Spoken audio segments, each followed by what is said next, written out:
Hello students, the next topic हम पढ़ रहे थे न्यूट्रलाइजेशन। न्यूट्रलाइजेशन क्या होता है? उदासीनीकरण होता है। हमने बताया था इसकी हिंदी होती है उदासीनीकरण। इट मीन्स जब किसी भी एसिड की अभिक्रिया बेस से करवाई जाती है, किसी भी एसिड की अभिक्रिया बेस से करवाई जाती है तो एक सब्सटेंसेस बनता है, पदार्थ बनता है और प्लस में वाटर बनता है जो कि वेपोर के रूप में होता है। तो देखो, न्यूट्रलाइजेशन इन एवरीडे लाइफ यानी हमारे दैनिक जीवन में उदासीनीकरण की का जो होता है क्या यूज होता है। तो इनडाइजेशन, पाचन की जो क्रिया होती है उसमें न्यूट्रलाइजेशन का क्या रोल होता है। अवर स्टमक कंटेन हाइड्रोक्लोरिक एसिड, हमारा जो स्टमक होता है, आमाशय जो होता है वो हाइड्रोक्लोरिक एसिड का सेवन करता है। It help to digest food, ये इसका कार्य क्या होता है? भोजन को पचाने का कार्य होता है।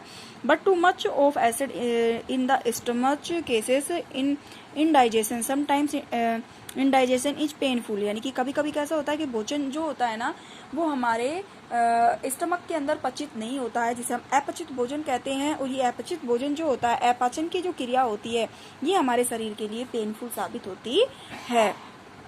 To relieve indigestions, we take an antacid such as milk of magnesia which contain magnesium hydroxide, यानी कि ये इससे निजात पाने के लिए, रिलीव पाने के लिए हम क्या करते हैं? Anti acid. भाई ये कब होता है? इनडाइजेशन कब होता है? जब हमारे स्टमक के अंदर एसिड की मात्रा अधिक हो जाती है तो इनडाइजेशन हो जाता है। और इनडाइजेशन हो जाता है तो हम क्या करते हैं? एंटी एसिड लेते हैं। एंटी एसिड के रूप में हम मैग्नीशिया, मिल्क ऑफ मैग्नीशिया लेते हैं, जिसे हम कहें कि मैग्नीशियम हाइड्रोक्साइड लेते हैं। ये क्या करता है? It neutralization the effect of excessive acid, ये क्या करता है कि जो एसिड जो होता है उसके प्रभाव को उदासीन बना देता है और हमें पेन से राहत मिल जाती है। ओके, जैसे कि हमने इनो ले लिया या फिर बहुत सारी जो ओरली आती हैं दवाइयाँ वो ले ली, तो ये इनमें क्या होता है? मैग्नीशियम हाइड्रोक्साइड होता है। ओके, देन नेक्स्ट आता है एंटीबाइट। एंटीबाइट व्हेन द एंटीबीट्स होता है in the injects the acid liquids formic acids into the skins. The effect of acid when be neutralized by rubbing most baking soda और calamine solutions which contain zinc carbohydrate, यानी कि इसके रूप में भी हम इसका उपयोग करते हैं, एंटीबाइट के रूप में भी। उसके बाद हमारा आता है सोइल ट्रीटमेंट, मिट्टी के जो उपचार होता है उसमें भी हम न्यूट्रलाइजेशन का उपयोग करते हैं। Excessive use of chemical fertilizers make the soil acid, कि केमिकल फर्टिलाइजर जो होता है उसमें मिट्टी के अंदर केमिकल फर्टिलाइजर्स जो होते हैं उनकी मात्रा ज़्यादा हो जाने के अंदर मिट्टी में एसिडिक की मात्रा ज़्यादा हो जाती है, यानी कि मिट्टी ज़्यादा अम्लीय हो जाती है।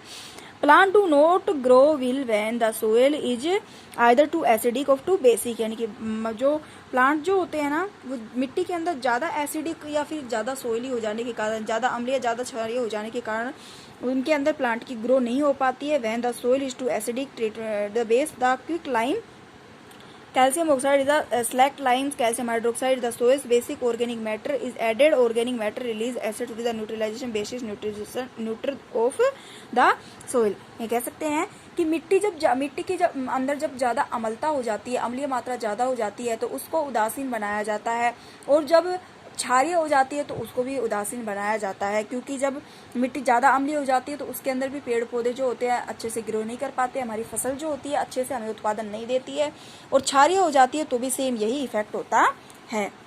देन नेक्स्ट आता है factory wastage.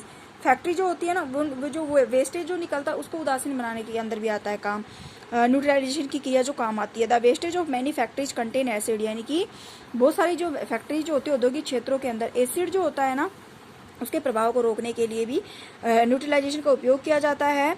If they allowed the flow into the water bodies is the acids will kill fish and other organisms.